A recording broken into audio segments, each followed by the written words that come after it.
আসসালামু আলাইকুম। কেমন আছেন আপনারা সবাই? আরেকটি নতুন ব্লগ নিয়ে চলে আসলাম শান্তা ডেইলি ব্লগ থেকে। তো সকালে কিছু চিতই পিঠা বানিয়ে নিব। রাতেই গুড়ি ভিজিয়ে নিয়ে রেখেছিলাম। রাতে গুড়ি ভিজিয়ে রাখলে চিতই পিঠাগুলা খুব সুন্দর হয়। এই তো চিতই পিঠা বানিয়ে নিচ্ছিলাম।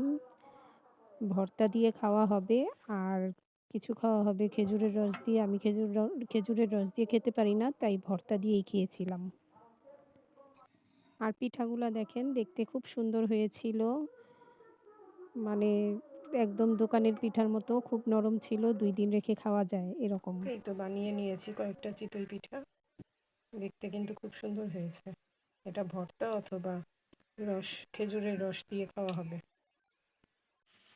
এইখানে শালগম আর আলু কেটে নিয়েছি। শালগম আলু দিয়ে মাংস রান্না হবে। তো মাংস কাটা হয়ে গেছে, পরিষ্কার করা হয়ে গেছে। আর এইখানে ধইনাপাতা ভর্তা করছি। আর এইখানে মশলা কষানো হচ্ছে, পেঁয়াজ আদা রসুন তেলে কষানো হচ্ছে। এখন করে নিচ্ছি সরিষা ভর্তা। ধইনাপাতা ভর্তা করা শেষ, এরপর করব শুটকি ভর্তা। আমার চ্যানেলটি যদি ভালো লেগে থাকে তাহলে অবশ্যই সাবস্ক্রাইব করে আমার পাশে থাকবেন, সাথে থাকবেন। ভিডিওটি ভালো লাগলে অবশ্যই একটি লাইক করে ভিডিওটি স্কিপ না করে পুরোপুরি দেখে নেবেন। আর যদি কোনো ভুল ত্রুটি হয়ে থাকে অবশ্যই কমেন্ট করে জানাবেন।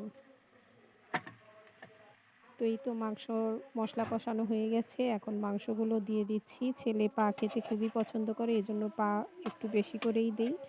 শালগমও দিয়ে দিয়েছি। এখন ভালো করে কষাবো। কষানোর পরে এটার মধ্যে পানি দিয়ে ঝোল দিয়ে দিব আর কি।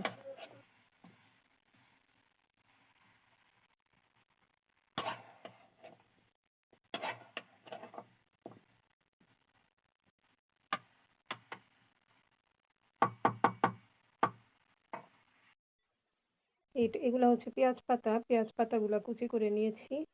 কুচি করে পানি দিয়ে ভালো করে ধুয়ে ডিপ ফ্রিজে রেখে দিব। অনেক দিন খাওয়া যায় ডিপ ফ্রিজে এভাবে রেখে দিলে। আর এখানে রান্না করা শেষ, শালগম দিয়ে মাংস। আর এইখানে করে নিয়েছিলাম ভর্তা। এইখানে আছে ধইনাপাতা ভর্তা, এটা শুটকি ভর্তা, আর এটা হচ্ছে সরিষা ভর্তা। আর এই তো বাইরে ব্যারের কাজ করা হয়ে গেছে, এখন গেট লাগানোর কাজ করছে। যারা গেট লাগায় তাদের ডেকে আনা হয়েছিল এই কাজটা করে দেওয়ার জন্য। তো তারা এসে কাজটা করে দিয়েছে, মানে গেটটা, বাইরের মেন যে গেট সেটা লাগায়া দিয়ে গেছে। আর এটা যখন ঝড় বৃষ্টি হয় তখন গেটটা ভেঙে গিয়েছিল। ঝড় বৃষ্টির সিজনে তো আর এই কাজগুলা করা যায় না, এই জন্য এখন কাজটা করে নিয়েছে। আর এই তো কিছু বুটের ডাল ভিজিয়ে রেখেছিলাম শবে বরাতে হালুয়া করার জন্য। বুটের ডালগুলাই এখন ভালো করে ধুয়ে সিদ্ধ করে নিব। সিদ্ধ করার পরে এটা হালুয়া হবে, বুটের ডালের হালুয়া।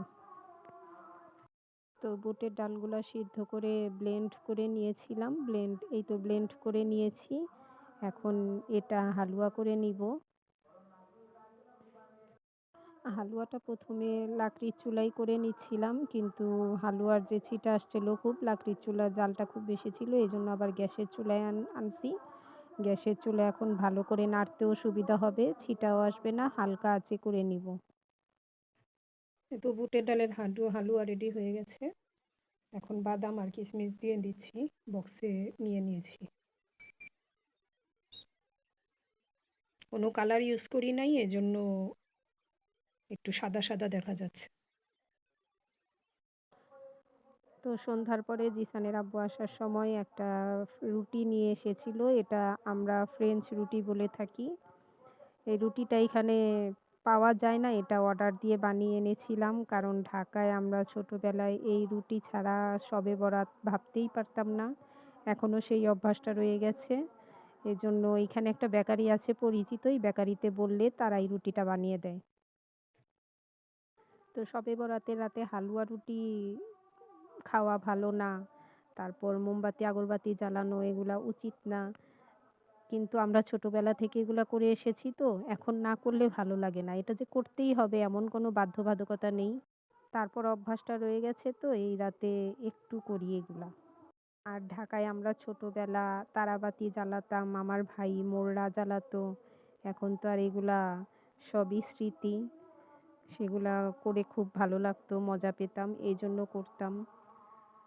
আর এই তো এখন ছেলে মোমবাতি ধরাচ্ছে, আগরবাতি ধরাচ্ছে। এগুলো একটা এমনিই করা হচ্ছে, কিন্তু এগুলা করতেই যে হবে এমন কোনো কথা নেই। তো এতে ছেলে এগুলা জ্বালিয়ে নিচ্ছে। এখন এগুলা জ্বালানোর পরে ছেলে আর ছেলের বাবা চলে যাবে মসজিদে। আর আমি বাসায় থেকে একটু নামাজ পড়বো, জিকির আজকার করবো। এগুলা করেই শবে বরাতের রাতটা পালন করি। তো এই তো এখন ছেলে বাইরে যাবে, বাইরে গিয়ে ২-১টা মোমবাতি ধরাবে। মোমবাতি ধরায় এসে না রেডি হয়ে সে আর তার আব্বু চলে যাবে নামাজ পড়তে।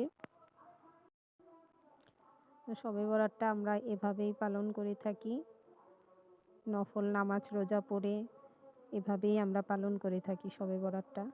তো আমার ভিডিওটি যদি ভালো লেগে থাকে অবশ্যই সাবস্ক্রাইব করে পাশে থাকবেন, লাইক কমেন্ট শেয়ার করে দিবেন। আল্লাহ হাফিজ।